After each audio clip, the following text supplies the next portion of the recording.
Today, we are going to be heading over straight to Japan. Hello, beautiful people. Welcome back to another reaction video by your African queen. On this space, I react to top-notch musical videos, trending videos, random videos. I'm very sure you all are going to love it. Want to stick around by hitting on that subscribe button to be part of this family. And if you love what I do on this space, no pressure. You want to hit on that love dollar sign just to support me, or you can as well buy me a coffee.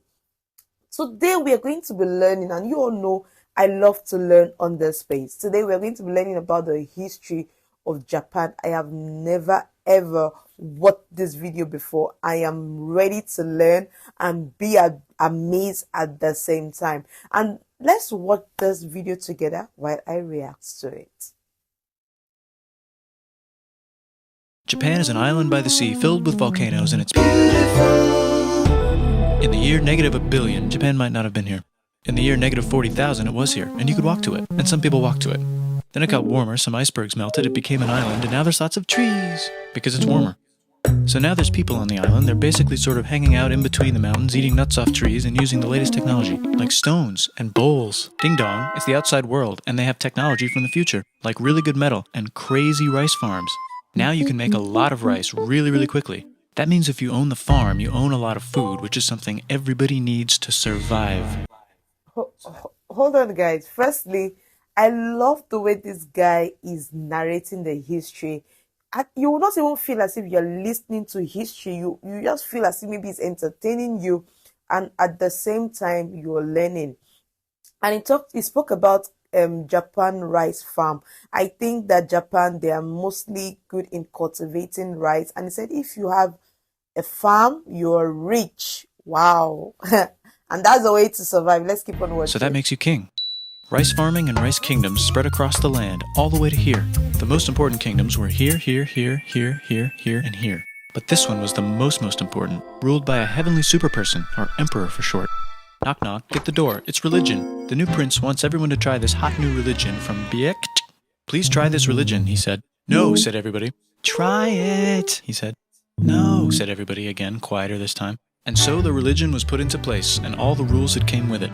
Then the government was taken over by another clique, and they made some reforms, like making the government govern more, and making the government more like China's government, which is a government that governs more. Hi, China, they said. Hi, dipshit, said China. Can you call us something else other than dipshit, said Japan. Like what, said China. How about Sunrise Land, said Japan. And they stole China's alphabet and wrote a book about themselves. And then they made lots of poetry and art and another book about themselves. Then they stopped moving the capital every time the emperor died and kept it in one place for a while, right here. And they conquered the north finally. Get that squared away. A rich hipster named Kukai is bored with modern Buddhism, visits China, and learns a better version, which is more spiritual. Guys, that means the religion in Japan is Buddhist, right? Wow, this is the first time I'm hearing about this. Like, I've not really given a thought about knowing more about Japan, and we're here today. We are learning about Japan. It's a good one. Back reinvents the alphabet and causes art and literature to be great for a long time. And the royal palace turned into such a dream world of art that they really didn't give a shit about running the country. So if you live outside the palace, how are you supposed to protect your shit from criminals? Hire a samurai. Everyone started hiring samurai. Rich, important people hired samurai. Poor people who could not afford to hire samurai did not hire samurai. The samurai became organized and powerful, more powerful than the government. So they made their own military government here. They let the emperor still be emperor, but the shogun is actually in control. Breaking news. Guys, sorry, samurai. Samurai, is it like the soldiers guiding the people of Japan? Kindly let me know in the comment section, okay? Thank you. The Mongols have invaded China. We've invaded China, said the Mongols. Please respect us, or else we might invade you as well. Okay, said Japan. So the Mongols came over, ready for war, and died in a tornado. But they tried again, and had a nice time fighting with the Japanese, but then died in a tornado. Then the emperor overthrows the shogunate. Then the shogunate overthrows him back and moves to Kyoto and makes a new shogunate. And the emperor can still dress like an emperor if he wants, that's fine. Now there's more art. Like painting with less colors, collaborative poetry, plays, monkey fun, tea parties, gardening, architecture, flowers. It's time for who's going to be the next shogun. Usually it's the shogun's kid, but the shogun doesn't have a kid. So he tries to get his brother to quit being a monk and be the next shogun. He says okay, but then the shogun has a kid. So now who's it going to be? Vote now on your phones. And everyone voted so hard that the palace caught on fire and burned down. The shogun actually didn't care. He was off somewhere doing poetry. And the whole country broke into pieces. Everyone is fighting with each other for local power, and it's anybody's game. Knock knock, it's Europe. No, they're not here to take over. They just want to sell some shit, like clocks, and guns, and Jesus. So that's cool, but everyone's still fighting each other for control, now with guns. And wouldn't it be nice to control the capital, which right now is puppets, with no one controlling them? This clan is ready to make a run for it, but first they have to trample this smaller clan, which is in the way. Surprise, the smaller clan wins, and the leader of that clan steals the idea of invading the capital and invades the capital, and it goes very well. He's about halfway through conquering Japan when someone who works for him kills him, and then someone else who works for him kills them, and that guy finishes conquering Japan.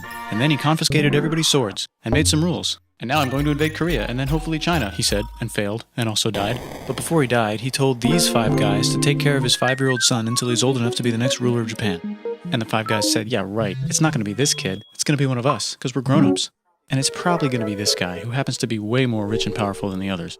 A lot of people support him, but a lot of people support not supporting him. They have a fight, and he wins, and starts a new government, right here. And he still lets the emperor dress like an emperor, and have very nice things. But don't get confused, this is the new government, and they are very strict. So strict they closed the country. No one can leave, and no one can come in. Except for the Dutch, if they want to buy and sell shit, but they have to do it right here.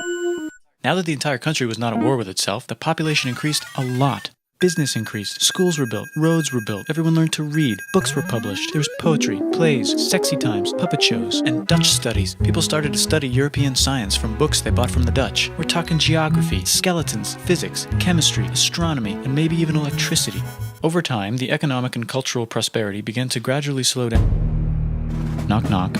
It's the United States, with huge boats, with guns. Gunboats. Open the country.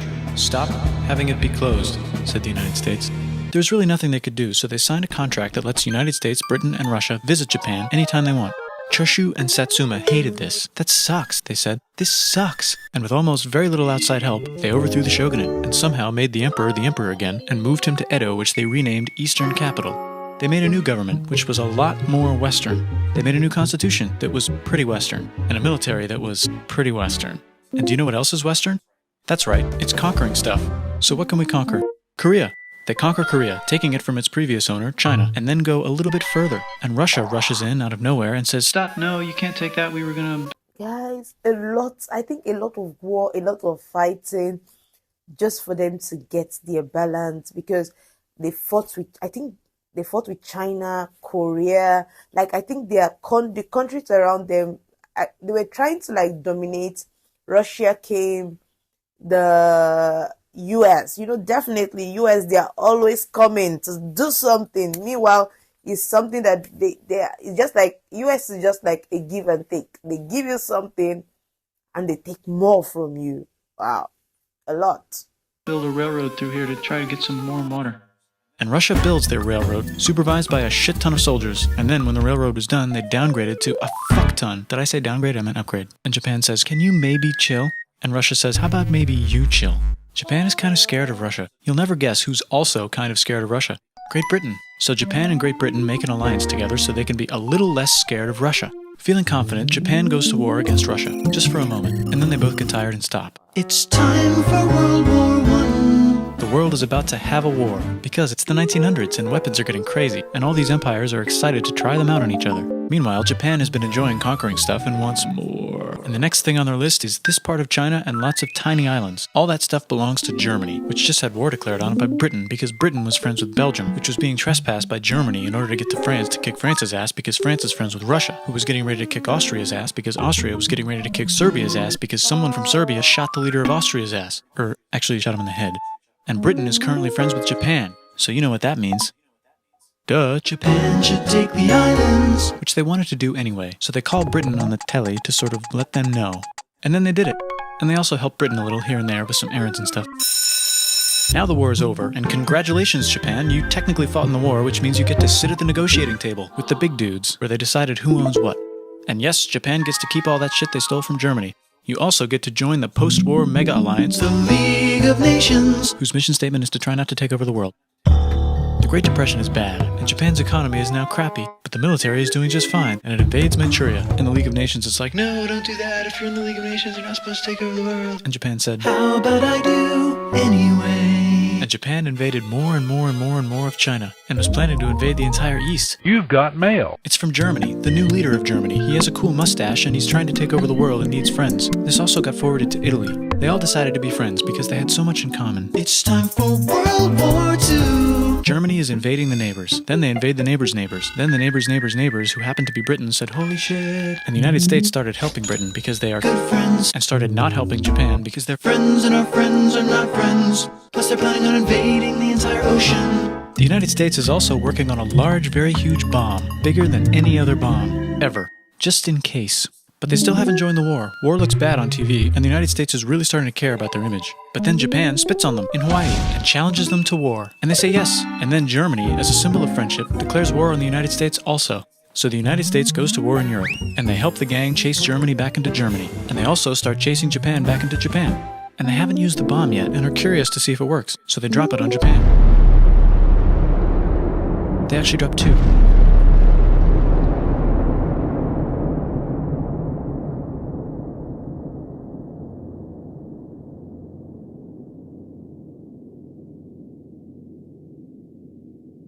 The United States installed a new government, inspired by the United States government, with just the right ingredients for a post-war economic miracle. And Japan starts making TVs, VCRs, automobiles, and camcorders as fast as they can, and also better than everybody else. They get rich, and the economy goes wild, and then the miracle wears off. But everything's still pretty cool, I guess. Bye! I think after the war, when Japan, I think they lost almost everything. That's why they went into technology. They went into manufacturing. Like, I just feel that all these countries, they were just trying to like invade each other. Everyone is just trying to say, okay, I have more power than you. I can take what belongs to you. Like, it's very much enlightening watching this and listening to this. Like, I understand now a bit about Japan. And if there are more videos at all that you love me to react on about Japan, kindly let me know in the comment section. I'll be waiting to do that for you all. Like this video, share with whoever cares to listen. If you are new to this space, do not leave without subscribing. And to all my returning subscribers, thank you all for always coming back to cheer me up. See you all in the next one. Bye.